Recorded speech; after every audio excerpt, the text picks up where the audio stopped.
One of the Dallas Mavericks' obvious priorities this summer was adding wing depth. Last season, they didn't have much size on the wing and needed more wing defenders after the departure of Dorian Finney-Smith in the Kyrie Irving trade. Dallas tried to lure Matisse Thybulle away from the Portland Trail Blazers with an offer sheet, but they matched it.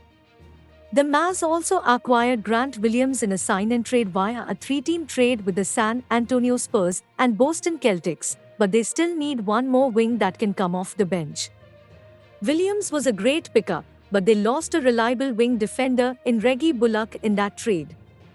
According to Michael Scotto of Hoops Hype, the Mavericks could be interested in a 18th-year wing.